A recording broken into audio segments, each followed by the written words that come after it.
that one of the biggest roadblocks in a country's development story is the greed for power and the dream to hold office by a few. In India, Congress ruled for the major part after independence, and it was certain leaders having the Gandhi surname that enjoyed the benefits of dynasty politics.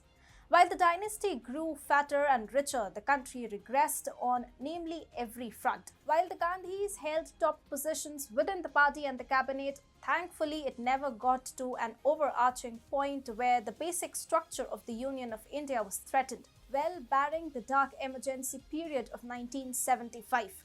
However, our southern neighbor of Sri Lanka did not have the same good fortune.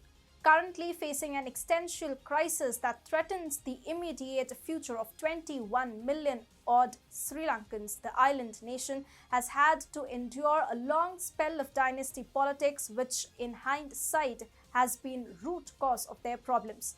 And the family at the heart of it is the Rajapaksa and the Gotabaya family. Hi and welcome to TFI English, the national socio-political analysis arm of TFI Media Group. I'm your host Tejasvi Malhotra, and if you haven't subscribed to the TFI English channel yet, hit the subscribe button and press the bell icon to receive all the latest updates.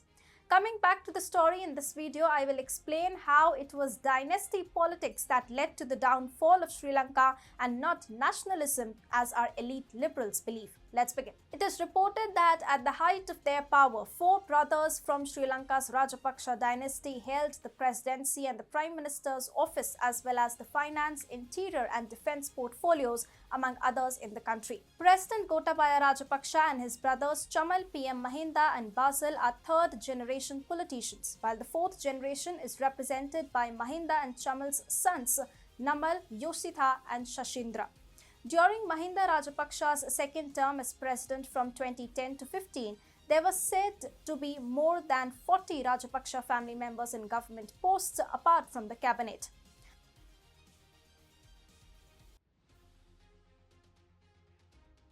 However, the Rajapaksas leading the political class in Sri Lanka is not a recent phenomenon. After independence, Don Alvin Rajapaksa was one of the two Rajapaksas who was the founding member of the Sri Lanka Freedom Party.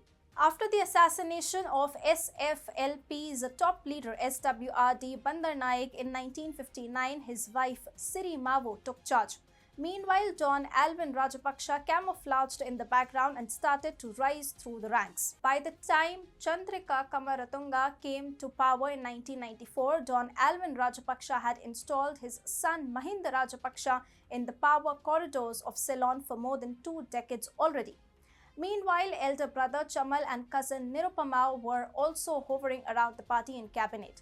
In 2005, Mahinda had the opportunity after Kumaratunga stepped down, and he gobbled it up with both hands.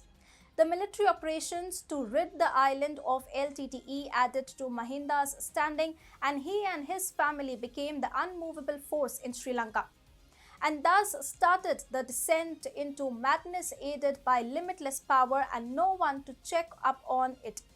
Rajapaksa embarked on the militarization of the Sinhalese Buddhist majority.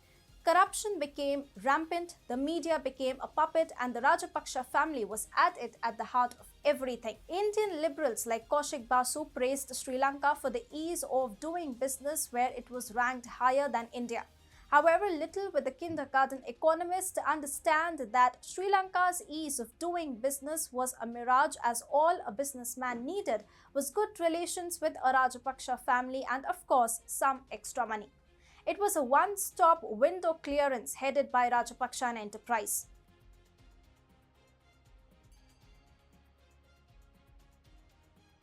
For years, this enterprise continued to hollow out Sri Lanka from within. It didn't help the cause that from 2010 to 2016, Mahinda Rajapaksa became an active Chinese stooge. The selling of Hambantota port and Sri Lanka becoming the latest target of Beijing's debt trap policy all transpired during this period, and only because the Rajapaksa family was blinded by the honey-do words of CCP and Xi Jinping. It even derailed the historic relations with India when in 2014, a Chinese submarine stopped over at Colombo port, setting alarm bells ringing in New Delhi. When Mahinda was defeated in 2015 presidential elections, he would blame it on India's RNAW. His bid to become PM failed when the fractured SLFP lost the parliamentary election.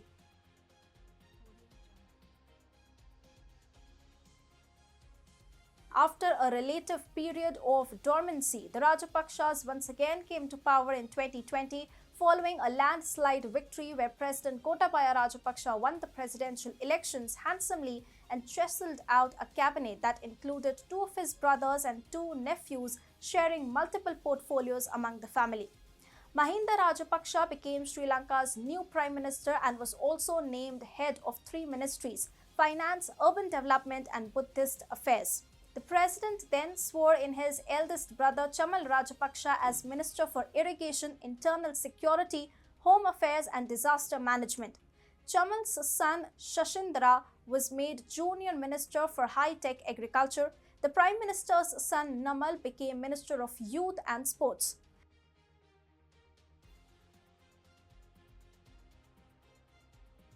The parallels are eerily similar in the case of India. Here, the Gandhi dynasty nearly ran the country to the ground. And if it wasn't for the BJP or Prime Minister Narendra Modi, the Gandhis would have continued to be a sellout, pawning the country in front of the Chinese and Western politicians. And yet, Congress, India's supposedly principal opposition party, is unwilling to reinvent the wheel.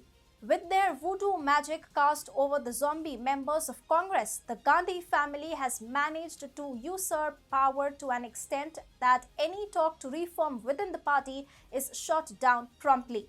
As for liberals trying to justify the Gandhis, this short read might help them understand the perils of dynasty politics.